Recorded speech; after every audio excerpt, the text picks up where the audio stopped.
guys, Ewok Plays Yt, and today welcome back to another Ewoks Fantasy Football League. Today we're going over Week 2. We have what happened in the week. We have recent transactions. We have power rankings at the end of it. We have top fantasy performers, waiver wire ads, stardom sit-ems.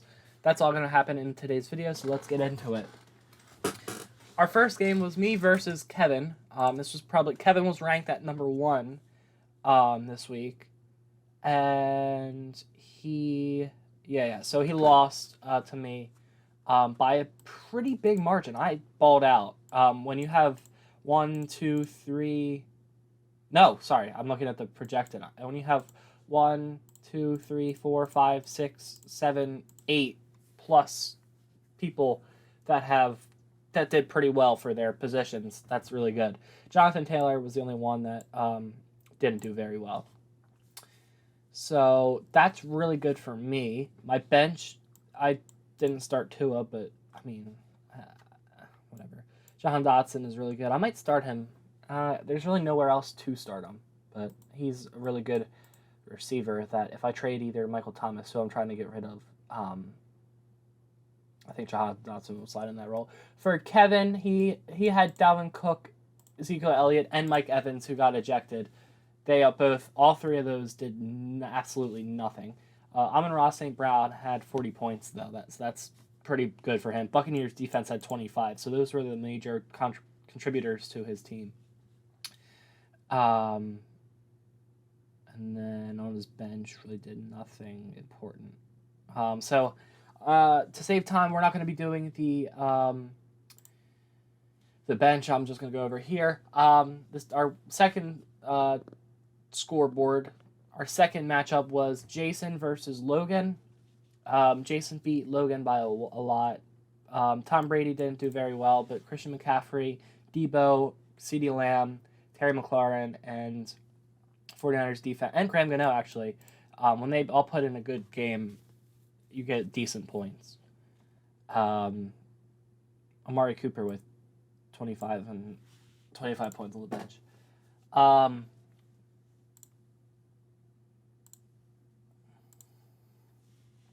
For Logan, Javonte Williams didn't do much. Cordell Patterson didn't do much. Devontae Adams didn't do much. Rashad Bateman had a good day. Hawkinson didn't do much, and the Colts defense got 0 points. That sucks. Next matchup was Ryan versus Seipiri. For Ryan, he did pretty good. When you have Cooper Kupp and Tyreek Hill on the same team, that's like really good. Matt Prater didn't do very good this week or last week. Yeah, Kyler Murray did okay. His running backs really didn't do much this week, and then Sapiri's team, he had Joe Burrow. Another awful game for him. Dobbins didn't play. ETN is not the running back in Jacksonville. Mike Williams had a pretty good week. Chris Godwin didn't play. Kelsey sucked. Edwards-Helaire, okay, and the Ravens defense let up 42 points. Let's not talk about that. Next up is Garrett versus Evan. Garrett had Justin Herbert and Austin Eckler, who put in pretty good performances. So did Mark Andrews. But other than that, those three really carried him. No one else really got anything good. And then for Evan, he had an awful week. This was really bad. When your only two good players on your team are Justin Jefferson and Jamar Chase, you know that's kind of a problem. He has no running backs whatsoever. And Jamar Chase and Justin Jefferson got shut out. So, yikes. And then our last matchup was Patrik versus Deakin. Patrik had a really good game. He had Josh Allen, Nick Chubb, Stephon Diggs, and the Bills defense. That's like 3 top performers, really. And then A.J. Dillon did... I mean, his old team, aside from Chubb, Diggs, and Allen, really didn't do anything. He's not even using Justin Tucker. Who's my kicker? Yeah, I don't know. We'll have to... I mean, how much value does a kicker get? I might try to trade for him, whatever. And then for Deakin, really Lamar Jackson really carried his team. I mean, actually, it was a solid week for Deakin. He just didn't. He lost to Patrik. Derrick Henry was the only one that really didn't do much. Neither did Darrell Henderson, but pretty decent weeks for them. We're gonna go to recent transactions or recent activity. So Deakin this was before last week. So Deakin dropped Darrell Henderson, or added Darrell Henderson, dropped Cortland Sutton. I dropped Traylon Burks and picked up Jahan Dotson. Evan dropped Chase McSorley and picked up another tight end. He's having trouble at the tight end position. Kevin put Butker on IR and picked up Jake Elliott. I dropped Kenneth Gainwell and got Brian Robinson, who is close to a return. And then Ryan dropped Michael Carter and picked up Albert Okwuegbunam from free agency. So a graphic's going to appear on your screen right now. Let's do top fantasy performers because that's a real quick thing. So week 2 top fantasy performers this week. At number 1, we have Stefon Diggs versus Tennessee, who put up 44 points for a receiver. That's unheard of. Lamar Jackson put up 42 points versus Miami. A very good game from him, even though we still lost. And then at 3 and 4, we have Tyreek Hill at 42 points and Jalen Waddle at 40 points, both against the Baltimore defense. I don't know when was the last time 2 receivers both had career games against Baltimore. Whatever. I mean, against the same team. On the same team against the same team. And then Amon-Ra St. Brown versus Washington with 39.4 points. So that's the top fantasy performers of week 2. I'm going to go into waiver wire ads for week 2. At quarterback, we have Marcus Mariota at Seattle. I think he's finally starting to pick up his... He's finally starting to pick up the playbook and starting to do a little bit better, especially with... what's his name? Drake London on the outside and Kyle Pitts on the inside. We'll get to Kyle Pitts after this. At running back, really wasn't any options. Michael Carter, if he's there, he's probably not there. But the best option I saw was Travis Homer. Rashad Penny's not going to be getting many carries, and I don't think Homer might not either, but that's the best option in my eyes. At tight end, we have Gerald Everett. Justin Herbert loves Gerald Everett. He's available in not many leagues, so I would definitely pick him up against Jacksonville. Devin Duvernay at receiver. He's gotten 3 touchdowns in the last 2 games. He's at New England.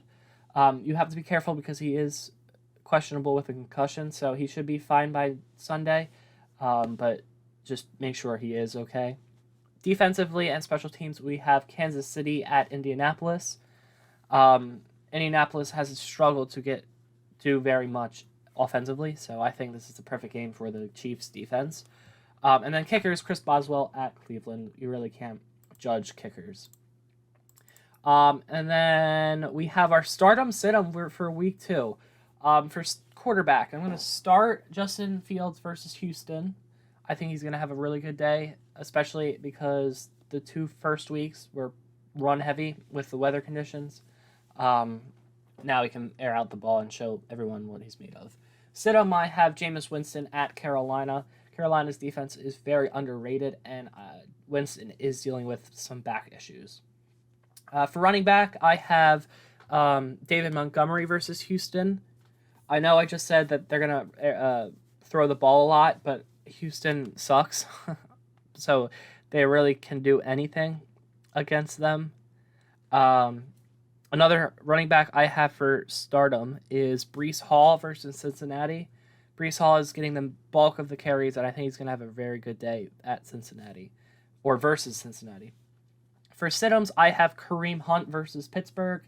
Chubb really solidified his RB1 status with 3 touchdowns last week, and I think Hunt will just not be used this week, especially if you're trying to run out the clock versus Pittsburgh.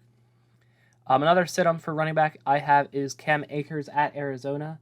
I'm just going to sit on Cam Akers for now. he's not getting the usage that a lot of people want. For wide receivers for stardom, I have Courtland Sutton versus San Francisco. With Jerry Jeudy down, Sutton is Russell Wilson's favorite target, and therefore will be getting the majority of targets. Another stardom I have is Rashad Bateman at New England. New England's secondary is not very good, so look for Bateman to get a couple touchdowns in next week's game. At Sid'em, I have Jarvis Landry, who at Carolina, who, aside from Michael Thomas, is the wide receiver 2 there, or is the wide receiver 2 there. I think that, again, his shares aren't very, very good this year. For tight end, another setup for receiver I have is Juju Smith-Schuster. Juju's not just getting the targets for Kansas City, so I would just sit him for now. Stardom. This might be controversial, but tight end I have Kyle Pitts. Stardom at Seattle. Pitts is going to have a breakout game. The whole media saying like, oh, he's not getting enough targets. Pitts actually himself saying, I'm fine with it. He's going to have a breakout game at Seattle, who struggles in pass coverage versus tight ends. He's going to have a very good game. And then for Sid'em, I have Albert Okwuegbunam versus San Francisco. He just hasn't been doing much. Even when he's on the field, Wilson elects to go with another tight end. So I would sit him for this week, especially when they have Fred Warner in coverage and their linebackers. For flex, I have Darrell Henderson at Arizona. Darrell Henderson is like the perfect flex because you don't know what he's going to do. And he might have a great game, but he also might just have an average game. So he's fine right there. And then Sid'em is James Conner versus Los Angeles Rams. Rams defense with Aaron Donald is really unstoppable. So I would just sit James Conner for there. Kyler Murray's going to have a tough game there. Stardom is another controversial decision is starting Baltimore defense at New England. Now, the defense is going to be very mad because of what happened last week. We're not going to talk about it. So they're going to have a huge career-setting game for their fantasy points. And then Sid'em, I have Miami's Dolphins defense versus Buffalo. It's in Miami, but still. Versus Buffalo, I would just err on the side of caution, especially for the Dolphins. Kickers, Stardom is a Chris Boswell at Cleveland. I think he's going to get a lot of field goals because they're not going to be able to convert to touchdowns. And then Sid'em, I have Matt Prater versus the Rams. Again, Prater's not going to get many opportunities because I have a feeling that's not going to be a very close game. All right, now the time you've been waiting for. This has been a little bit longer than I intended, but we're going to go into the not the power play, but the power rankings for this week. So at number 1 is me. I move up a spot against my win versus Kevin. Kevin does move down a spot in the process. Pat moves from 4 to 3, moves up 1 spot with his win.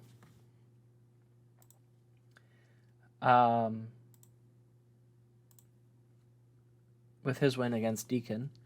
Ryan moves up 2 spots from 6 to the 4 spot with his win against Seipiri. Ryan has a very good team, but I doubt Tyreek Hill and Cooper Kupp are going to have that kind of fantasy production again. And now Deakin moving up 2 spots from 7 to 5. I have Deakin at 5. He had a very good week. And it was just Lamar that it wasn't just one person, 1 or 2 people that carried him. Everyone just had a really good week. So I think he's going to have a good team. At number 6, I have Jason with his win against Logan. He moves up 4 spots from 10 to 6. Even though Graham Gano was his highest points player, I still don't know how he won that, by the way. Whatever. Logan's team just must have stank. Bateman was on the bench. Man, that sucks for Logan. Anyway, that's why Jason is at number 6. Now, Evan moves from 3 all the way down to 7 with his poor performance with Aaron Rodgers, Zach Ertz, and Breece Hall. I didn't want to bring him all the way down because I think he has a very good team. At number 8, I have Garrett with a win against Evan, actually. So I ranked Evan higher because he has a better team than Garrett, even though his week stank for Evan. Garrett moves down 3. I just don't think that Garrett, he got away with a win here. I just don't think he's that great in this fantasy league. His team is that great, at least. At number 9, who stays the same, is Logan with a loss to Jason, a huge loss. But at number 10, which is Seipiri, he moves down 2 spots back to number 10. And that's where he will stay for probably the majority of this fantasy matchup. I'm going to leave you guys with a couple trades that I'm proposing. Is I'm trying to get Jamar Chase for Michael Thomas and Isaiah Likely. That's probably not going to happen. But something that might happen is getting Mark Andrews and Gabe Davis for Aaron Jones, who had a career day. I keep saying career day. I don't mean like a really good day. Tua Tagovailoa, because Garrett said he needed a quarterback, and Darren Waller, who I think is going to have a good year. So I get Mark Andrews and Gabe Davis for Aaron Jones, Tua, and Darren Waller. So we'll see how those go. I'll see you guys next time on the Fantasy Football League.